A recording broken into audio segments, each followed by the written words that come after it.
After directing a straightforward and sentimental film, The Straight Story, in 1999, David Lynch returned to his surreal roots with Mulholland Drive. While setting out to make a TV pilot, Lynch would ultimately develop the project into a feature film. The film premiered at the Cannes Film Festival, where Lynch won the Best Director prize. And while the film was far too avant-garde to be a box office hit, it performed well at end of the year Critics Awards, and Lynch earned an Oscar nomination for Best Director. But that would be the only Oscar nomination for Mulholland Drive in the end. So what happened there? Presenting for my consideration, Mulholland Drive.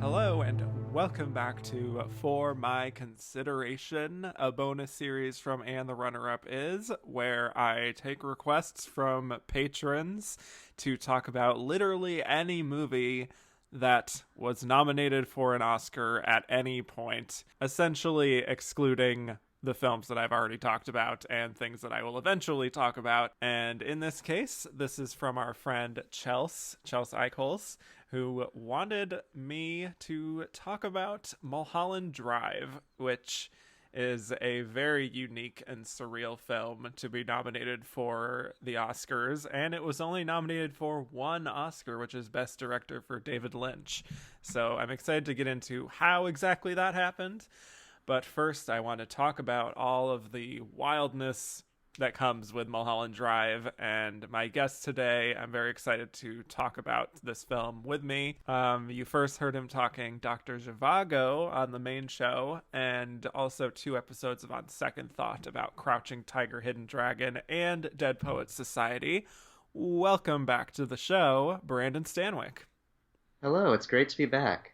Yes, and exciting to be talking about and unpacking this film, which I know that you love and I love, so are we ready? Yes, ready for the unpacking. All right, guys. Well, Mulholland Drive is a surrealist, horror, noir, mystery film, all in a blender, in which we follow a wide-eyed young actress named Betty who moves to Los Angeles to be in the movies, but ultimately finds herself kind of sidetracked when she meets a woman with amnesia who is trying to put the pieces back together in her life. And we also meet other characters like Adam, who is a young director who is forced to put a certain actress in his movie because of the mob and very powerful people are telling him to. There's a hitman, there's a cowboy, and there's a man who has visions of a scary homeless figure. And meanwhile, Betty develops a romantic relationship with the woman, and eventually the film's reality shifts, and we realize that what we've been following up to that point might not be as it seems. So the film was written and directed by David Lynch. The main cast of the film is Naomi Watts, Laura Elena Herring, Justin Theroux, Ann Miller, and Mark Pellegrino, but there's a whole host of others, including Robert Forster, Angelo Badalamenti, Dan Hedaya, Monty Montgomery, Lee Grant, Patrick Fischler, Michael J. Anderson, Melissa George, Rebecca Del Rio, and of course, the one and only Billy Ray Cyrus. So Mulholland Drive made $7 million at the U.S. box office, and it was nominated for 1 Academy Award, as previously mentioned. So truly where to begin when it comes to Mulholland Drive. Before we dive in, Brandon, what are your overall impressions of Mulholland Drive? What is your relationship with this movie? Well, to put it simply, I love this movie. It was sort of an important film for me in my cinephile journey. I think I watched it for the first time in like 8th grade. I came across it when I was first getting serious about movies. And I think it was the first movie that genuinely challenged me as a viewer, and I became really obsessed with it. I know I watched it like with my dad. We used to like rent movies from the library and stuff, and he's more of a casual movie buff, so this was not his cup of tea. And he spent the entire like 2.5 hours grumbling about how it didn't make sense and all that. Meanwhile, I was completely infatuated. And I've seen it several times over the years, and I think my interpretation of it changes slightly every time.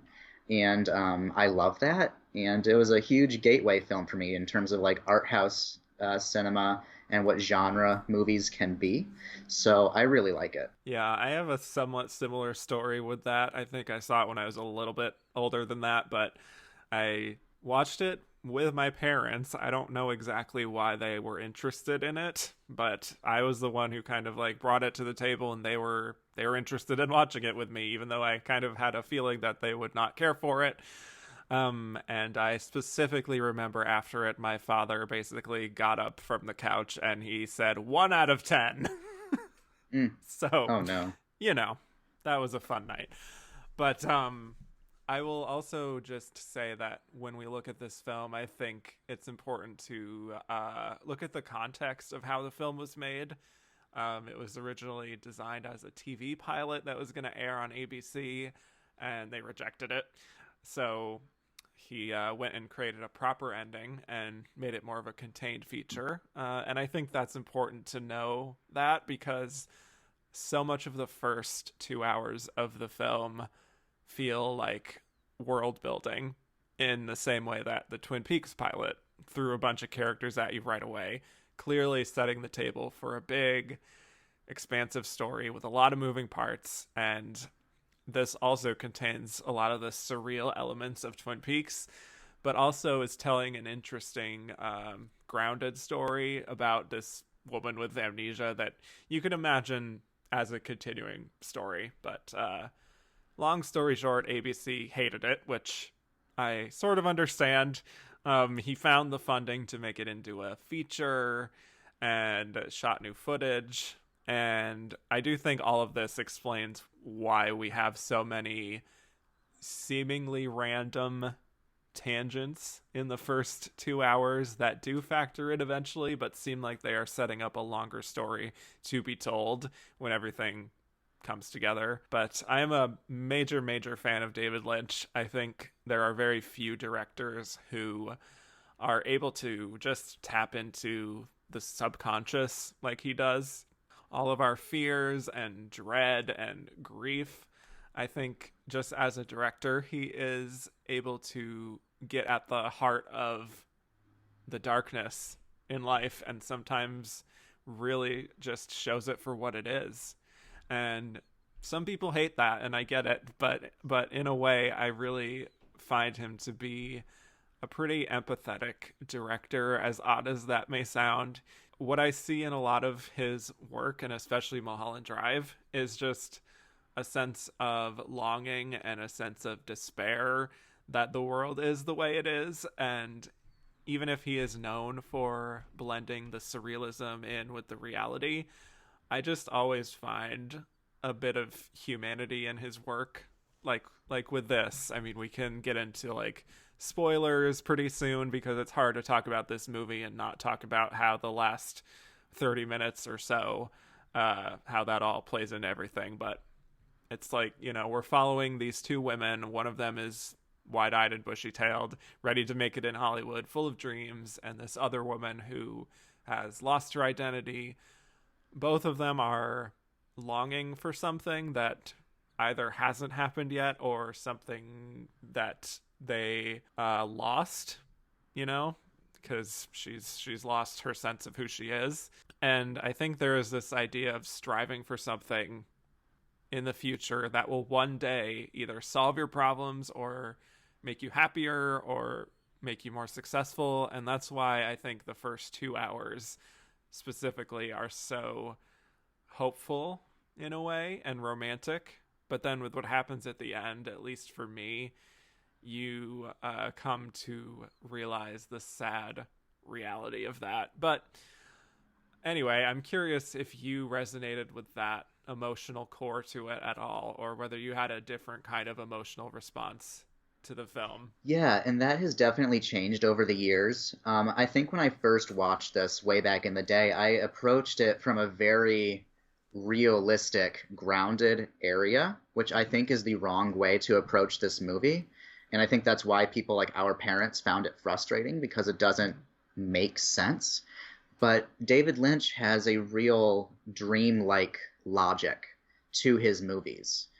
You kind of have to go into this subconscious area and connect dots the way you would interpret a dream and all the metaphors and the way your mind repurposes things in order to make sense on your own what's going on. And of course, people are going to have varying interpretations of what's happening, and I think all of those are valid. And I think even David Lynch would agree that different interpretations are valid. So I think you have to expand your mind and let your mind be a little bit malleable to approach his material. But in a way, I think that makes things more humanistic, like you were getting at. I think letting things be a little bit more surreal and cerebral at the same time really allows his characters to flourish and feel not even three-dimensional, like whatever three-dimensional, the next level, 4, 5, 6 dimensions, they become even more real and layered in their own dreamlike way. Yeah.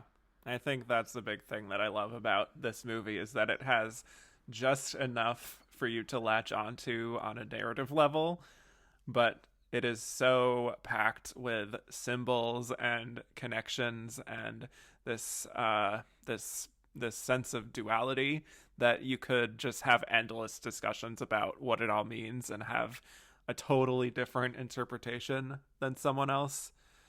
But there is no right answer. And yes, David Lynch would be the first person to tell you that it's not one of these things that people go to sometimes these days that it's like Mulholland Drive explained. The whole explained nature of things is different for everyone, I think. And I love that for him. I think the most logic-brained thinking that you could have with this movie is that most of it is a dream, and it is who we come to understand is Diane, who is Betty, and her vision of who she could have been and who she wanted to be, but that wasn't the reality. And what we see in the last half hour is the reality, and it's all of her broken dreams, and it's just culminating in this drastic action she takes that ultimately leads to her demise. But it never actually makes that clear. That is something that many critics have latched onto, and I sort of agree with that interpretation, that that's sort of what it means, quote unquote, and what it's trying to represent. But I could see other theories floated around too.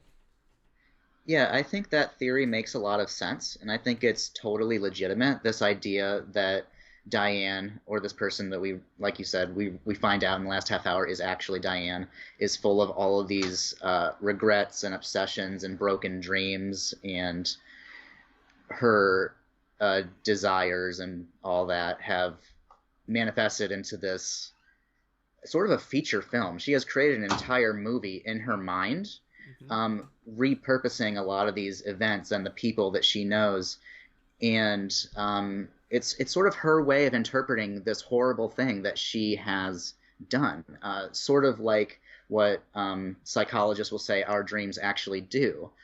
Our dreams are our way of breaking down the things that have happened to us and the things that we've done in our mind's own language. So I think that that theory is perfectly sound. Yeah. And while we're talking about both the duality of that, I do just want to stop down and praise Naomi Watts for this performance. And Yes. she did this at a time when people didn't really know Naomi Watts. She had done work in Australia, but this was definitely her breakout. And you can see why she would have the career she would end up having after this, because what she is asked to do in this film is like impossible. because first of all, she's playing seemingly two different characters, and those two characters are carrying themselves very differently. But with Betty in particular, that is a role. If you think of this as Betty being the imagined dream compared to Diane being the reality, she has to play Betty with a much more innocent sensibility, but still communicating it as the reality to the audience, who we don't necessarily know by this point that this is a dream. Maybe some people catch on to that. That's certainly not something that I caught on to on my first watch, that this might all be a dream until later on, of course. Right, there's a bit of a stylization in a way to her Betty performance. It's not exactly, I wouldn't call it hammy, but there's like a kitschiness to her performance. It's like she's very aware that she is performing. Like she's very aware that she is a character in a movie. Mm-hmm. And the layers to that and the way Naomi Watts is able to perform it on that level while also performing it on this sort of Diane subconscious, if you even want to call it that, at the same time is kind of mind-blowing. Yeah, absolutely. And she is showing that she wants to be in the movies desperately, and it does feel kind of like an old Hollywood throwback kind of performance that she's giving. But then also communicating that why she would be sidetracked by this woman with amnesia and falling in love with her. Plus having that great scene where she's auditioning and she totally nails it. And then contrasting all of that with the reality, quote unquote reality, of Diane Selwyn, who is much more bitter and cynical and totally worn out by Hollywood. We just see multiple close-ups of just how angry she is at the world. I guess it doesn't feel like she's floating on air anymore like she does when she's playing Betty. It's just so much more grounded, like to the ground, literally. The complexity of all of that and making both characters still feel like they are the same person in some ways, it's stunning work. And not to get too much into Oscar talk already, but truly, how do you ignore this performance? Right. The performance is so important to the way the movie functions and how people interpret the film. Yeah. And I think her performance as Betty and Diane, if you want to put them together, really illustrates how this movie was made by someone who loves movies and all the crafts that go into it, but also someone who does not necessarily love Hollywood. I think that becomes pretty clear in the last half hour of this movie, how much David Lynch loves the process of movies and what movies mean to people, but how the film industry, this machine that makes those movies, is not the most friendly when it comes to the filmmakers and the actors who star in the films. Right. The business side of show business. Yeah. Mm-hmm. I also just wanted to this isn't something that I like previously had remembered, but just watching this again, I took note of one line that Naomi Watts says as Betty, where she says, "I'd rather be known as a great actress than a movie star." And I wrote that down too. Yeah. Just wanted to note that because, first of all, that is kind of what happened with Naomi Watts. You know, I mean, I'm just saying. Like, she didn't really become, like, the movie star, like, headlining her name in lights. But she certainly has become the great actress, I would say, who is still delivering incredible work. Maybe none of it really tops this, but she's a 2-time Oscar nominee. She's constantly working with great people. I'm sure she's happy with the career that she's had. Yeah, I think that's a very telling line, too. Right, in terms of the movie, because you could say that Diane, the real Diane, is the actress and the real Camilla is the movie star. And that's part of what makes Diane so bitter, is because she is a really talented, devoted actress, but this Hollywood machine would much rather put someone who looks like Camilla, who has ostensibly less talent, in front of the camera just because she can sell tickets based on her appearance. And that's what sort of leads Diane down this path of rejection and madness. Right. And speaking of acting, I also do want to talk about Laura Elena Herring, because that is another very tricky performance that she is being asked to play, where I do think when I see her performance, especially as the woman who ultimately adopts the name Rita after seeing the Rita Hayworth and Gilda poster, that is very much like an old Hollywood kind of performance. She seems straight out of the 40s to me when I see Yeah. this performance, and just this whole dynamic between the two of them is just endlessly fascinating to me, because she is kind of a blank slate, and she is the reason that we interpret Diane to have made her that way is because she wants her she wants to have that kind of control over her. At least that's how I take that, and the reason why she's so kind of pliable and is just willing to go with anything that Betty wants her to do. And that's a very tricky performance. That is another one that I think goes a bit undervalued, I would say. Yeah, even though I think Camilla is the stand-in for the movie star persona, I think Laura Herring is giving a really tremendous performance here because so much could be projected onto her by the Yeah. audience that also leads into different interpretations of what's going on in this movie. Because you could say that going with this idea that Diane is sort of engineering this story on some level. This version of Camilla, who we come to know as Rita, could just be all the things that Diane loves about Camilla, all the things that she was attracted to, and all the reasons that she is obsessed with and in love with her. Um, and this whole amnesia bit is such a good trope.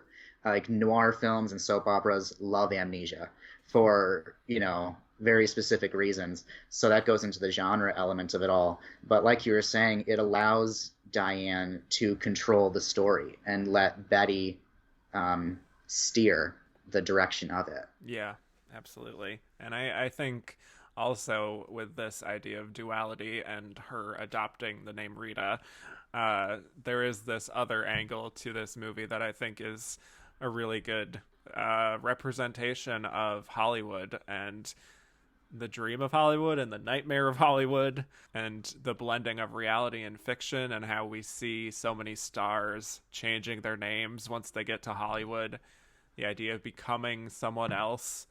And I love that all of these themes are also in the cinematic language of the film, in terms of blending of the real and the fiction to the point that you don't know what's real and what's fiction, and how Hollywood itself is able to just craft this vision of the world that resonates with people, and how powerful it is in telling stories that can entertain and that can just move an audience and persuade them. But then also having the shiny surface here that obscures what's really going on beneath the surface, especially in the business side of things, where it's not as dreamy as it seems. There's always these shady executives who seem to be making the real decisions, and there's the directors who are trying to execute their vision as best they can, but then of course they become compromised, and the actors who are sometimes self-interested and jealous, and also the fact that the film has people like Ann Miller and Lee Grant in it, who are from Yes. bygone eras of Hollywood. I think the film is a tribute to Hollywood as much as it's really having a cynical look at what the industry can be at its center, you know. Sure. Yeah. And I think with the naming of the film Mulholland Drive, clearly a kind of homage to Sunset Boulevard, which itself is about the kind of darkness at the heart of the industry. I want to just talk about some of the other symbols that have stayed in my mind since the first time I've watched them.